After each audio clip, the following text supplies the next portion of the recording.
আবাস যোজনা সম্পর্কে গ্রামবাসীদের অবহিত করতে জেলা শাসকের নির্দেশে মালদার হরিশ্চন্দ্রপুরের মহেন্দ্রপুর গ্রাম পঞ্চায়েতের গাংনদিয়া এলাকায় আয়োজন হলো গ্রামসভা। এদিন স্থানীয় গাংনদিয়া প্রাথমিক বিদ্যালয়ে বসে এই সভা। সেখানে মূলত আবাস যোজনার তালিকা নিয়ে আলোচনা হয়। এই তালিকায় কারা ঘর পাওয়ার যোগ্য এবং কারা অযোগ্য তা জনসাধারণের সামনে তুলে ধরেন ব্লক আধিকারিকেরা। যোগ্য তালিকায় নাম না থাকায় অনেকেই অভিযোগ জানাতে গিয়ে নিজেদের হতাশা ব্যক্ত করেছেন। সভায় উপস্থিত ছিলেন পঞ্চায়েত উন্নয়ন আধিকারিক বিল্টু সরকার, পঞ্চায়েত প্রধান মৌসুমী দাস, পঞ্চায়েত সমিতির বিরোধী দলনেতা স্বপন আলী সহ পঞ্চায়েত সদস্যরা। অঞ্চলে সাধারণ অধিবেশন হলো, সেটা গাংনদিয়া প্রাইমারি স্কুলে হয়েছে। বিশেষ করে এখানে আলোচনা হলো আবাস প্লাস নিয়ে, আর কিছু হলো আপনার গ্রাম্য এলাকার কাজকর্ম নিয়ে। আবাস প্লাস আমার মহেন্দ্রপুর অঞ্চলে টোটাল ছিল আপনার 1229।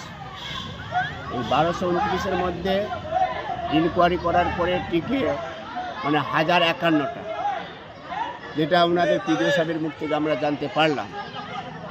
বাকি এখন কিছুটা আছে আপনার কি বলছে ওটাকে, কিছুটা বাদ আছে। আর যেটা হয়তো হদিস পাওয়া যাচ্ছে না, কেউ মরে গেছে তার কোনো ওয়ারিশ নাই আর কিছু নেই, সেগুলো আবার একটা লিস্ট করে আছে। এইগুলোর জন্য আমরা আবেদন রাখলাম যে এইগুলোর জন্য পুনরায় আবার দেখা হোক, যাতে এই গরিব মানুষরা পায় এবং সুষ্ঠুভাবে সেইগুলো দেখা হোক।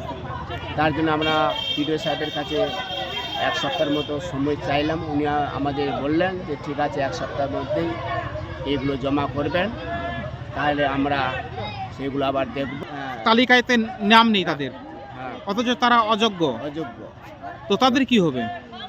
তাদেরকে আবার ওরা বলে যে আপনারা দরখাস্ত করুন, জমা করুন, সেটা আমরা আবার দেখব। এইটাই আমাদের আশ্বাস দিয়ে গেলেন। 5 বছর আগে যখন সার্ভে করেছিল তখন ছিল আমার কাঁচা বাড়ি। 5 বছর পরে বন্ধ তো বাড়িটা ভেঙে গেল, আবার তো কাঁচা বাড়ি করবে না, যে কোনো ভাবে হোক আবার তো পাকা বাড়ি করতেই হবে। যদি ভাবে হোক পাকা বাড়ি তো করতে হবে। আবার পাকা বাড়ি করেছে, আবার সার্ভে করতে আসছে, আবার কি বলছে আপনার পাকা বাড়ি আপনাকে বাড়ি দিব না। কেন বাড়ি দিবে না? সরকার দিয়েছিল টাকা বাড়ি দেওয়ার জন্য, না আমরা নিজে করেছিলাম। আপনার পাকা বাড়ি আছে? পাকা বাড়ি আছে, আমার জন্য আছে, কোনো থাকছি। কি করে করলেন বাড়িটা? বাড়িটা খেটে আমি থাকছি বাইরে, জায়গা করলো, বাইরে খেটে আমি করেছি বাড়ি।